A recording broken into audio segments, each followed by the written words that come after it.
अध्यात्माचा बुरखा पांघरून ग्रामीण भागातील निष्पाप महिलांचे शोषण करणाऱ्या एका नराधम भोंदू बाबाचा पर्दाफाश झाला आहे। स्वतःला कॅप्टन म्हणून घेणाऱ्या या भोंदूने महिलांवर केलेल्या अत्याचाराच्या कहाण्या समोर आल्यानंतर संपूर्ण राज्यात संतापाची लाट उसळली आहे। या प्रकरणात आता भूमाता ब्रिगेडच्या तृप्ती देसाई यांनीही उडी घेतली असून आरोपीला फाशी देण्याची मागणी केली आहे।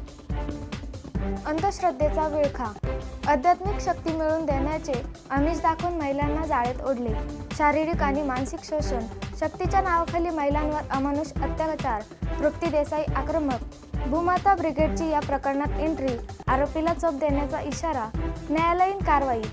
जिल्हा सत्र न्यायालयाने आरोपीला 29 मार्चपर्यंत सुनावली पोलीस कोठडी। महाराष्ट्राच्या विवेक बुद्धीला धक्का देणारी एक घटना समोर आली आहे। स्वतःला आध्यात्मिक गुरु समजणारा आणि कॅप्टन या नावाने वावरणारा एक भोंदू बाबा महिलांच्या लैंगिक शोषणाचे केंद्र बनला आहे। ग्रामीण भागातील महिलांच्या अगतिकतेचा आणि श्रद्धेचा फायदा घेत या बाबाने त्यांना आपल्या जाळ्यात ओढले।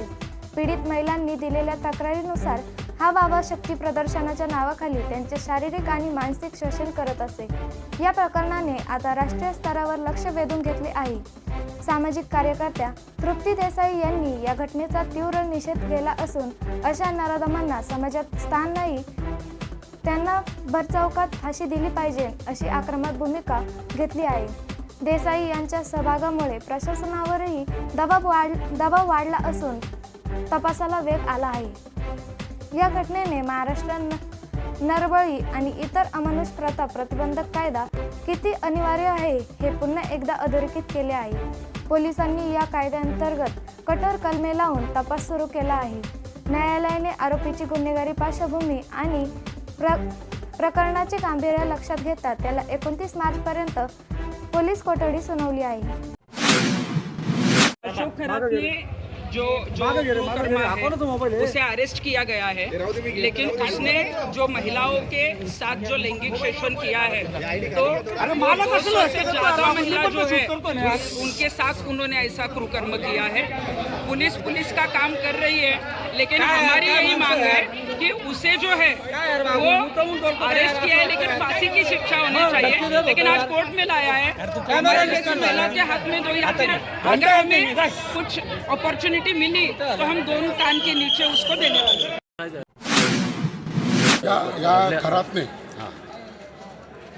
या खरात भोंदू बाबाने म्हणजे 1880ला जन्माला आलेली बहिणाबाई चौधरी ज्योतिषाला दारात आलेला ती कवितेच्या माध्यमातून त्याला हाकलते आणि आताची 21व्या शतकातली विज्ञान युगातली महिला फक्त पेहरावाने बदलली, परंतु विचार मात्र तेच भुरसटलेले आपण परत।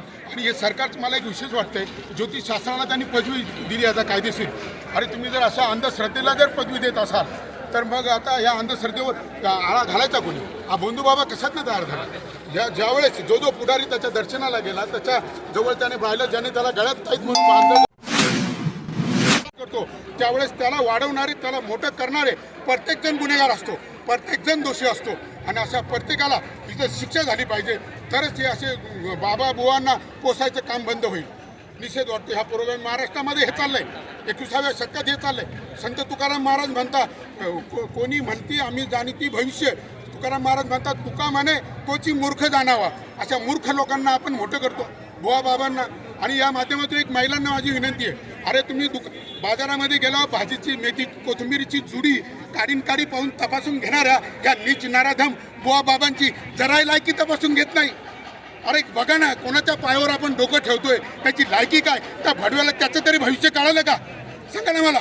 अरे त्याला माहीत होतं का त्याच्यावर गुन्हा दाखल होईल, तो तुरुंगात जाईल, असा कुत्र्यावणी लोकांचा मार खाईल? कधी वाटलं होतं का त्याला? अरे ज्याला स्वतःचं भविष्य कळत नाही तो आमच्या महाराष्ट्राचं, माझ्या मायमाऊल्यांचं, बहिणींचं भविष्य सांगायला लागला। आणि अशा भोंदू बाबाला पाठीशी घालणारे पुढारी, अधिकारी या सगळ्यांना आरोपी करा अशी माझी पूर्ण महाराष्ट्राच्या वतीनं मागणी।